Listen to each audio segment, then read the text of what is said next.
네, 안녕하세요. 에이스 밸런스 다이어트 캠프에 참여하신 모든 여러분, 반갑고 환영합니다. 에이스 밸런스 다이어트 캠프의 리더를 맡고 있는 캠프 리더 에이스입니다.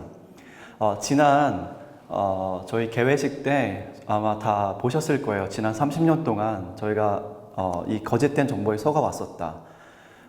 저희가 알지 못했던 그런 부분으로 인해서 저희가 다이어트에 성공하지 못하고 실패한 여러 요인들이 있었었죠. 그래서 그 부분에 있어서 우리가 왜 실패할 수밖에 없었는지, 또 어떤 부분을 우리가 중요시 생각하고 우리 삶에 적용시켜야 되는지에 대해서 설명을 좀 드리도록 하겠습니다. 네, 다이어트란 뜻은 그리스어에서 유래가 되었습니다. 그래서 보시다시피 to lead one's life, 누군가의 삶을 올바른 길로 이끈다는 그런 뜻이 있죠. 그래서 건강을 지키고 유지하는 것, 이게 다이어트란 뜻입니다. 근데 많은 사람들이 체중 감량을 목표로 두고 한쪽으로 너무 치우쳐지다 보니까 영양이 불균형하거나 그로 인해서 호르몬 밸런스가 깨지는 그런 현상으로 인해서 요요 현상이 생겨나고 이제 면역이 떨어지고 우리가 예상치 못한 그런 결과를 낳는 경우가 되게 많이 있죠. 그래서 저희는 이 에이스 밸런스라는 다이어트를 말씀드리는 것이고, 이 에이스 밸런스라는 게 도대체 무슨 뜻이냐. 자, 에이스는 어떤 뜻이 있나요? 에이스 같은 경우는 탁월하다, 어느 분야의 고수다, 정말 좋은, 이런 뜻을 가지고 있죠. 자, 밸런스는 균형을 맞추다, 어떤 배합률을 얘기를 하기도 하고요. 그래서 에이스 밸런스라는 것은 이 황금 공식을 얘기를 합니다. 우리 몸에 이 공식을 적용했었을 때 우리 몸에서 정말 탁월한 그런 결과를 볼 수 있다는 것이죠. 그래서 가장 좋은 원재료와 이 원재료를 가지고 우리 몸에 가장 적합한 이 배합률로 우리 몸에 이 음식을 넣어줬었을 때 우리 몸에서 어떠한 변화가 일어날 수 있는지, 그 부분에 대해서 저희가 얘기를 하는 것이 에이스 밸런스고요. 에이스 밸런스 다이어트 캠프를 통해서 저희가 이 짜여진 식단, 저희 시스템에서 하고자 하는 부분은 무엇이냐면 몸의 연료를 바꿔주는 것입니다. 그래서 몸의 연료, 보통 인체는 포도당을 연료로 쓰는데요. 이 포도당을 우리 몸의 인체 연료로 쓰는 것이 아니라 지방을 끌어쓰는, 지방을 태우는 몸으로 바꿔주는 그 식단, 그 배합률, 그걸로 인해서 우리 몸의 연료를 바꿔주고, 또 장내 환경, 장내에는요 유익균과 유해균이 존재하죠. 그래서 이 중간균이 유익균 쪽으로 가느냐 유해균 쪽으로 가느냐에 따라서 장내 환경이 바뀝니다. 또 날씬균, 뚱보균이 있는데 이 장내 환경에 이 세균종의 균형이 이루어지는 것에 따라서도 우리 몸의 이 다이어트의 결과가 달라지기도 합니다. 또 한 가지는 너무 한쪽으로 치우쳐지지 않게 우리 몸에 필요한 이런 비타민, 미네랄, 또 면역을 조절할 수 있는 그런 음식들이 다 필요로 합니다. 이 모든 것들을 다 맞춰서 우리 몸에 최적화된 그런 밸런스를 찾는 것이죠. 그래서 여러분이 앞으로 8주 동안 이 에이스 밸런스를 통해서 이 모든 것들을 다 맞춰가게 될 것입니다. 처음에는요, 저희가 첫 2주 동안에는 탄수화물을 좀 극제한합니다. 그래서 첫 2주 동안 드시지 말아야 될 부분에 대해서 아마 리더분들이 말씀을 해주실 거예요. 그 이유가 있습니다. 먼저 이 몸에 현재 내가 악순환이 계속 되어가는 것을 끊기 위해서 첫 2주 동안은요, 탄수화물, 당, 곡물, 이 모든 것들을 다 배제를 해야 됩니다. 제가 이제 호르몬 파트에서 다 설명을 드리겠지만 인슐린 호르몬과 렙틴 호르몬의 그런 저항성을 없애고 감수성을 높이고, 또 이 호르몬 리셋하는 기간이 한 2주 정도 필요로 합니다.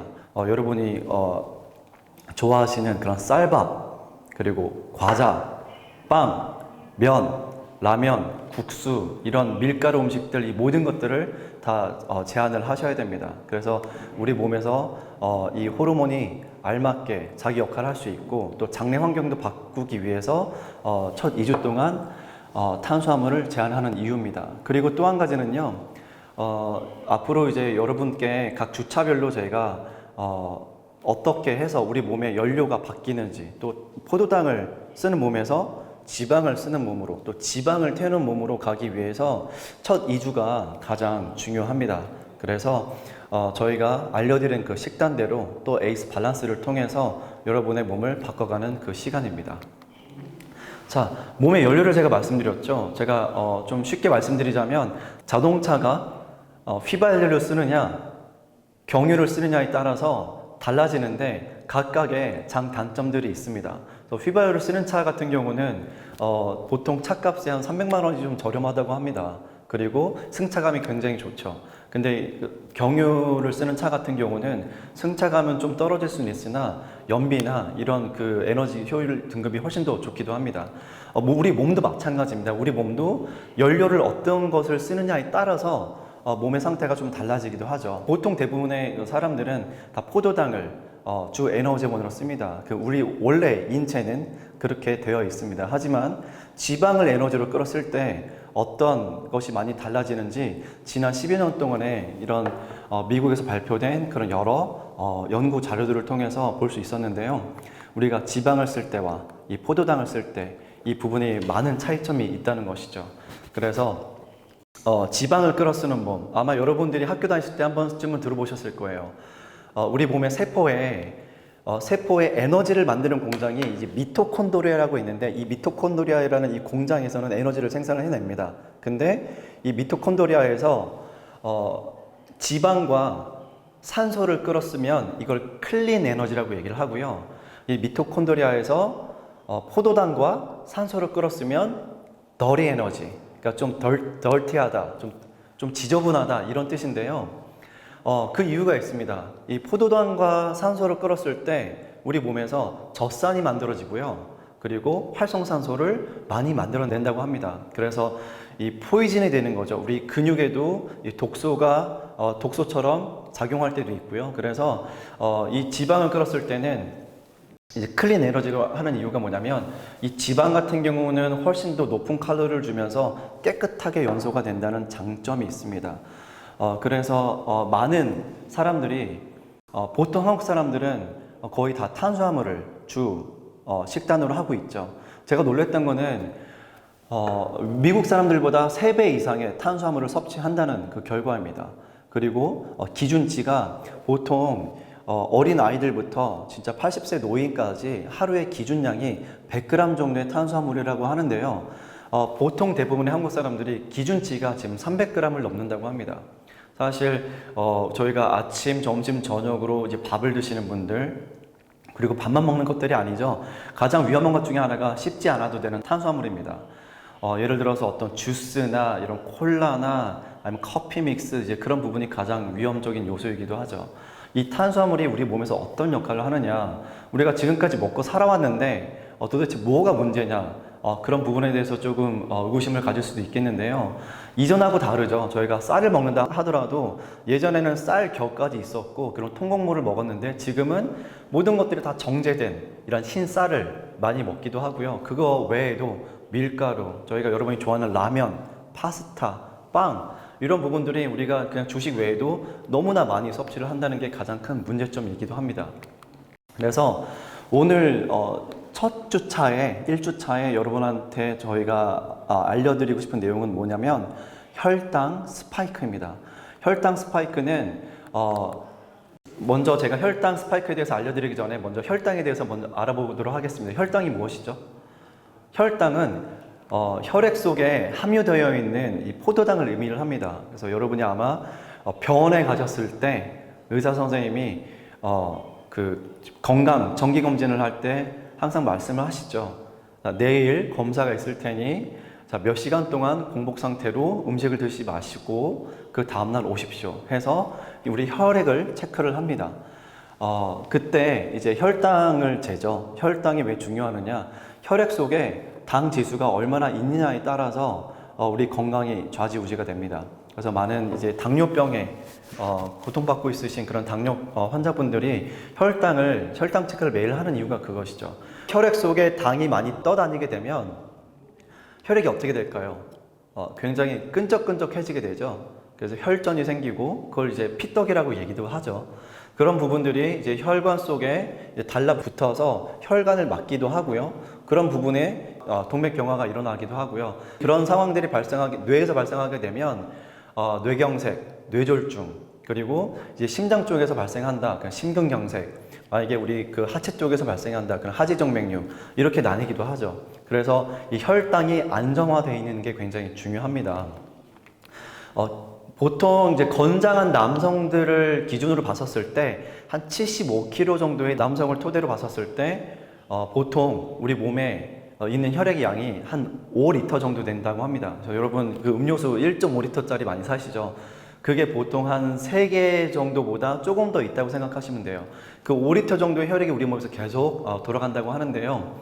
이 5리터 정도의 혈액 안에 보통 건강한 사람은요, 대략 한 5g 정도의 이 당이, 포도당이 존재한다고 합니다. 그게 굉장히 건강한 상태라고 합니다. 예를 들어서 여러분이 만약에 씹을 필요 없는 이런 탄수화물을 먹게 된다. 제가 아까 말씀드렸듯이 씹을 필요 없는 탄수화물이 무엇이죠? 자, 이런 주스, 콜라, 이런 탄산음료, 그리고 이런 그 캔커피, 거기에 많은 양의 이제 당이 함유되어 있습니다. 제가 예를 들어서 콜라를 한번 설명을 해볼까요? 콜라 같은 경우는 보통 한 캔에 38g의 당을 함유하고 있습니다. 자, 우리 5리터 정도에 있는 이 혈액 속에 떠다니는 가장 안정적일 때가 5g이라고 말씀드렸는데 갑자기 38g이 들어온다고 생각을 해보십시오. 그럼 자, 혈액은 이 혈당을 어떻게 될까요? 혈당은 급속도로 치솟아 올라가게 됩니다. 이거를 혈당 스파이크라고 합니다. 근데 많은 사람들이 지금 실수를 하고 계시는 게 있어요. 실수라기보다는 몸 건강 관리에 있어서 굉장히 유의를 하셔야 되는데 예를 들어서 한번 말씀드려 보겠습니다. 매일 아침 갓 짜낸 오렌지 주스를 마시고 집을 나서는 30대 직장인. 자, 이런 홀푸드 자체 같은 경우는 그냥 먹는 게 가장 건강할 수 있습니다. 왜냐하면 당만 들어오는 게 아니라 여러 가지 미네랄과 그리고 식이섬유소가 같이 들어오기 때문에 우리 몸에서 이 당으로도 과당이 들어올 때도 이런 모든 영양소가 같이 들어오는 것과 굳이 이걸 다 짜서 그냥 그 과당이 많이 존재하는 거를 마시는 거하고는 좀 여러 차이점들이 있다는 것이죠. 그리고 이제 커피 믹스로 하루를 시작하는 20대에서 40대 직장인들, 예, 이것도 많은 당을 함유를 하고 있죠. 또 피자를 먹으면서 치킨을 먹으면서 콜라 사이다를 몇 잔이나 마시는 이런 아이들, 또 에너지 드링크 이런 부분도 굉장히 많은 당을 함유를 하고 있습니다. 그래서 이런 부분이 우리 몸에 들어올 때 어떤 일이 벌어지느냐, 예, 혈당 스파이크라는 게 일어난다는 것이죠. 혈당이 급속도로 150에서 170 이상까지도 올라갈 수가 있다는 것이죠. 보통 건강한 사람들의 공복 혈당을 재면은 100 이하가 정상이라고 합니다. 보통 8, 90대가 되게 안전하고 안정적이라고 얘기를 합니다. 근데 급속도로 이제 혈당이 올라가게 되는 것이죠. 근데 그 혈당이 올라가는 게 어떤 문제가 생기느냐. 혈당이 올라가게 되면 일단은 뇌에서는요, 이 도파민이라는 호르몬이 분비가 됩니다. 이 도파민이라는 호르몬은 뇌에서 행복감을 느끼게 해주고 또 쾌락을 느끼게 해주죠. 그래서 쾌락 호르몬이라고도 얘기를 하고요. 행복 호르몬이라고 얘기를 합니다.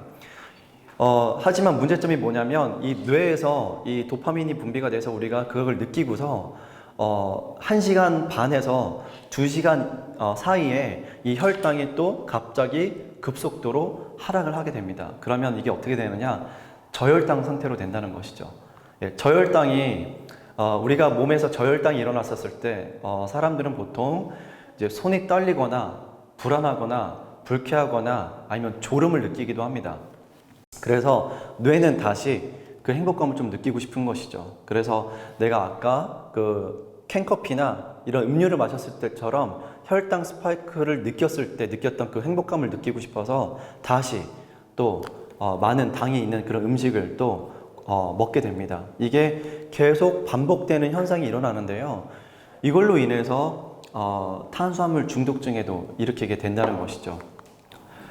네, 이 보시다시피 이 부분이 이 혈당이 올라가는 그 그래프를 그려놓은 건데요.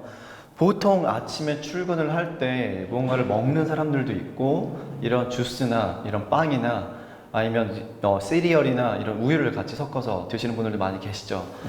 물론 안 드시는 분들도 계실 겁니다. 그러고 나서 이제 12시 정도, 11시 정도가 좀 되면 굉장히 배고픔을 느끼죠. 많은 직장인들이 그렇습니다. 그게 이유가 뭐냐면 포도당은 금방 연소가 되기 때문입니다. 우리 몸에 에너지를 주지만 몸에서 또 제가 아까 말씀드렸듯이 지저분한 이런 젖산들을 만들어내고 또 활성산소가 많이 만들어지기도 합니다. 근데 더 큰 문제점은 급격하게 하락된다는 것이죠. 에너지가 떨어지기 시작하고. 그래서 점심 때 더 많은 이런 음식을 갈구하게 됩니다. 그래서 많은 직장인들이 아침을 제대로 안 먹고 점심 때 나가서 많은 양의 식사를 하시죠. 그러고 나서 이제 커피 한 잔도 하시고 이제 다시 업무에 집중하기 시작합니다. 근데 그때 문제점이 또 생기죠. 집중력이 떨어지기 시작합니다. 예, 갑자기 고혈당으로 올라간 상태에서 저혈당으로 떨어질 때 제가 아까 말씀드렸듯이 몸에 초조하고 불쾌하고 또 졸리기도 한다는 것이죠. 그래서 한 2시 정도 되면은 많은 분들이 이제 졸음이 막 쏟아지기 시작하고 그냥 그것이 그냥 식곤증이라는 것보다는 우리 몸에서 저혈당 상태로 인해서 나타나는 그런 현상들이 더 많이 있다는 것이죠. 그래서 많은 분들이 그때 또 어떻게 하죠? 또 보통 사람들이 얘기할 때 내가 당이 떨어졌어 하고서 또 사탕도 먹고 초콜릿도 먹고 많은 걸 먹게 되죠.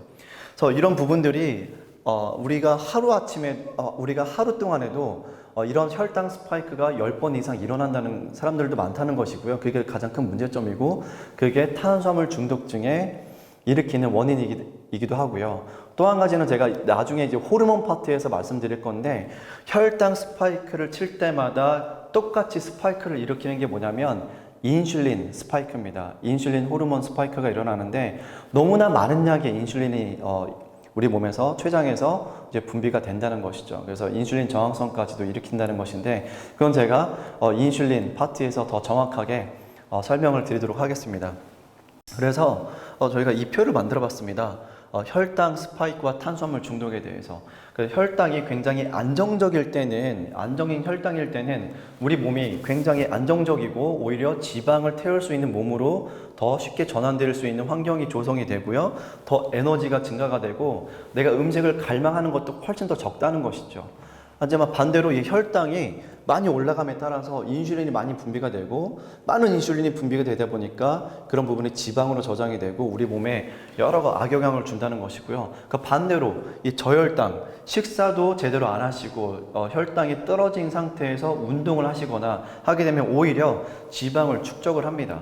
예, 몸에서 에너지를 더 써야 되기 때문에 이 지방을 더 축적을 하고 근육이 감소하기 시작하고요. 그리고 식욕이 더 증가한다는 것입니다. 그래서 이 혈당이 안정된다는 것 자체가 얼마나 중요한지, 이거는 여러분의 매일의 삶에서 식탁에서도 내가 이 탄수화물을 많이 먹게 되면 혈당이 얼마나 올라가겠구나, 이런 부분을 꼭 생각을 해주시는 게 여러분의 몸을 지키고 건강한 다이어트를 하는데 가장 중요한 포인트라고 할 수 있습니다.